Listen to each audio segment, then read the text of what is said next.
মনে হলো আওয়াজটা মোবাইলের ভেতর থেকে এলো। প্লিজ দিদি, আমাকে ফোনের ভেতর থেকে বের করো। এক জাদুকর পাসওয়ার্ড দিয়ে ফোনের ভেতর লক করে রেখেছে। কিন্তু আমি তো পাসওয়ার্ড জানি না। 3642। 3642। কি তুমি রাক্ষসী? এইবার তোকে এই মোবাইলের মধ্যে বন্দি করে তোর রূপ নিয়ে তোর স্বামীর সাথে সঙ্গম করে 108টা রাক্ষসের জন্ম দেবো। না, আমাকে বন্দি করো না। ছেড়ে দাও, আমাকে ছেড়ে দাও। এইবার আমি তো রূপ নিয়েছি, মানুষের বংশ ধ্বংস হবে, সারা পৃথিবী রাক্ষসের রাজ্য হবে। ওই তো তোর স্বামী আসছে। কি ব্যাপার কাব্য, এখানে দাঁড়িয়ে আছো, বাড়ি যাবে না? আমি রাক্ষসের সঙ্গম গণ্ডিতে আটকে গেছি স্তব। তুমি এখানে আমার সাথে সঙ্গম না করলে আমি মুক্তি পাবো না।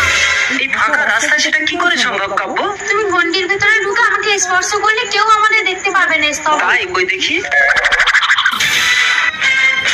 ও রাক্ষসী, ওকে স্পর্শ করো না স্তব। মেরা নাম জাদু, আমি দেখাই জাদু, রাক্ষসী মোবাইলে কাবু।